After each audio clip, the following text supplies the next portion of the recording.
Hi everyone, welcome to Conversion Conversations. This is Cameron. I want to do a quick video about the deck that I am taking. I think this is the version, maybe I'll be doing some more tweaks as I do some last minute playtesting. But I think this is the deck that I'm going to be taking to the 1v1 Primus event. I love Menasor, everyone knows that. I think half of my Transformers TCG matches or games on this channel are with Menasor. And I've had a lot of fun playing Menasor and Primus. So this is my Menasor deck.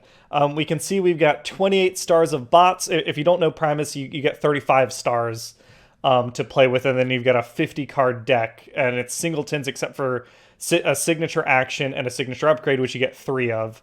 So it's mostly pretty explanatory, but yeah, we've got 28 stars of bots. I didn't add anyone outside of the Stunticons, but this way, with the Primus format, you can play the whole Stunticon team.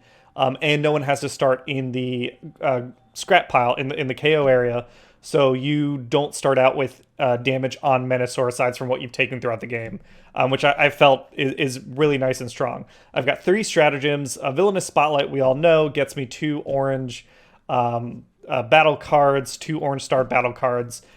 2 that I did want to specify. So we do have Motormaster, who's 8 stars. We've got High Speed Chase. We know what this does. Gives our Stunticons Bold 1. When you combine it in a Menasor, then you can flip it, and the Stratagem now lets you repair damage for Menasor when you play extra actions, and you'll see my action layout. And if you've got 30 damage on him, he gets Sturdy. He becomes Sturdy. He's got +1 attack and +5 health. So it's pretty nice. But the one I wanted to talk about is a Primus Stratagem looking to scrap, which is really awesome with the Stunticons. So at the beginning of the game, you get to choose one of your characters with 6 stars or more to start in bot mode. We have to choose Motormaster here. He's the only one that has more than 6 stars. But starting Motormaster in bot mode essentially lets us accelerate our combination even faster than normal. He starting in bot mode means that on turn 1, we can flip someone else. I tend to flip Offroad on turn 1, or I take that back. I tend to flip Dead End to get the extra card draw. So you flip Dead End to get the extra card draw. You've already got a Motormaster, so you've got 2 bots, and then when you attack with either Drag Strip. I tend to attack with Drag Strip, or you can attack with Breakdown. But the goal is that if you flip an orange and a blue, then you get to flip with them in a bot mode, and you're starting out like at the end of your first turn in the game. You've got 3 characters in bot mode. If you know, and it's not that hard with the bold and the way this deck is built. It's pretty consistent. It's been a lot of fun. So yeah, looking to scrap is an excellent stratagem. And again, it's a Primus strat, so it's the only Primus strat that we're playing in this game in this deck, because you only get one of those. We know Villainous Spotlight. And then yeah, so with our setup, we're combining into Menasor very, very quickly. I've actually found that there are games when I don't necessarily want to combine into Menasor. I've shared some where I'm ready to combine, but I'll stay in my separate bot modes for a little while longer just to get more value out of my attacks before I combine. And then we do have our signature upgrade is the Ionizer Sword. This is the reason we're playing Villainous Spotlight. We're getting to use 2 extra copies of Ionizer Sword for essentially free. The stars don't count. We're just paying for that 3rd copy star. Super good. In a 50 card deck with 3 Ionizer Swords, we find it pretty regularly with our card draw. Put it on Motormaster, put it on Menasor, and again with our blue and orange flips, we're getting extra card draw, which helps out a lot. And then for my action, I've flipped around a couple different actions, but I've been really happy with Will of the Protocols. Again, having that pocket Perceptor flip, we get 2 cards in hand, we scrap them, or however they get split up. It's super nice. We don't care about the focus one. I mean, it would be nice to have, but I think just getting reliable card draw in this deck is really helpful. In terms of our splits, we're running action heavy again. This is Menasor. We're wanting to play 2 actions per turn once we combine. So with our card draw and leaning into the action side of things with 27 action cards, we tend to do that. And then the remaining upgrade cards. The package, the rest of it, I think is pretty standard. Things to shout out, Disruption's great. Disruptive Entrance, just being able to scrap stuff from our opponent's hand. There seems to be a good amount of card draw in Primus. Photon Bomb, once we get to Menasor mode, is terrific. That's an awesome card. Treasure Hunt, we're, again, light on upgrades, so getting a Treasure Hunt and another action for a turn is just fine. We get to heal for 1. Espionage, again, more card discards. We've got Leap of Faith. I think it's the best star card in the game. Just getting to play 2 cards off the top is fantastic.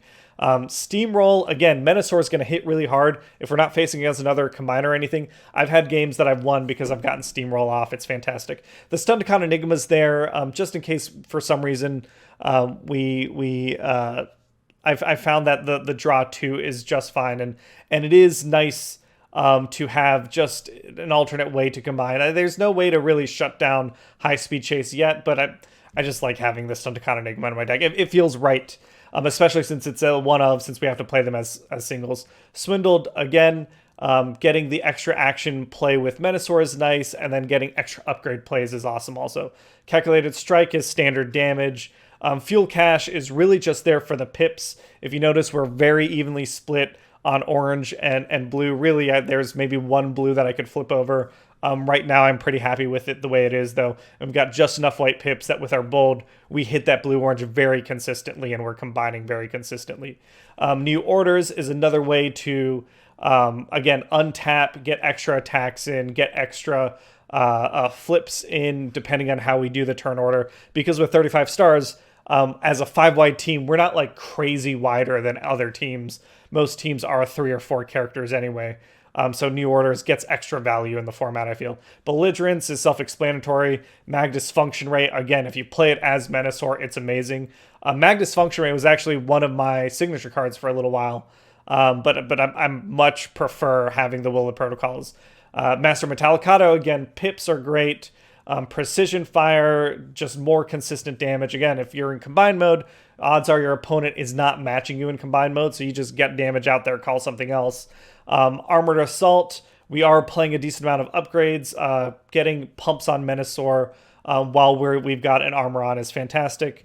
Must Die Sometime is a card that I've thought about. I like it. I mean, I get value out of the stealth and sturdy, but there are often times when I find that I might want just a little something else. Maybe I've been thinking, what I'd want to swap this out for. I could see myself going to Kami and Crash, getting just a little more direct damage instead of Must Die Sometime. But right now I'm happy with it. It's a blue-green, and moving damage off Menasor is pretty nice. Well, the protocols already talked about. Our secret actions are pretty standard. Dampening Field, Sabotage Armaments, Stable Cover, and Hostilities Hold the Line despite any difficulty. It's all keeping Menasor alive. For upgrades, we've got a little more card draw on our upgrades again. Drill Arms, if we can't scrap anything, we get to draw cards. Energon Axe, Grenade Launcher, that's all self-explanatory. Handheld Blasters, really there for the pips. The Power Sword, Thermal Weaponry is getting some additional value. Again, pretty standard stuff. Getting value out of our blue pips with Thermal Weaponry and getting additional Pierce onto Menasor. Power Sword getting the bold. We need to get additional card draw with the Ionizer Sword. Scoundrel's Blaster, Soldier's Blaster, again, just upgrades with green pips that we can find easily. It is something that I've thought about dropping Soldier's Blaster for the Enforcement Batons, and that would even up my pip count a little more. But I think right now I'm preferring Soldier's Blaster. But that is another place I could tweak things a little bit, I think. Fusion Bore, again, it's the best weapon in the game alongside Grenade Launcher. Ionizer Swords. Force Field on Menasor is huge if you can make it stick. And if your opponent's spending a turn playing it a Bashing Shield as an upgrade to get rid of Force Field, then, that's fine by me. Scrapper Gauntlets, again, more card draw. Bashing Shield ourself. Sparring Gear, the bold helps with how many blues we have. Adamantine Frame, again, great upgrade. Guardian Shell, same thing. And then utilities, generally we're either adding utilities to increase Menasor's life. Energy Pack or of Dominance are great cards. Pocket Processor helps us with card draw. Spy Satellite Uplink is something that I probably side out if I don't think I need it, and Reflector Cell. I haven't figured out the sideboard yet, but hopefully you can catch me with some games this Saturday as I make whatever final version of this deck list make its run through the event. So hopefully you're able to play some Primus or catch some Primus games if you're curious. There's plenty of games I've been sharing. Alpha Trion Protocols has been sharing. We're playing a lot of games on the Discord. It's been a blast, and I think that's it for today's video. So I'll catch you all hopefully at the event or grab some games on Discord when we get a chance. Have a great day, everyone. Bye.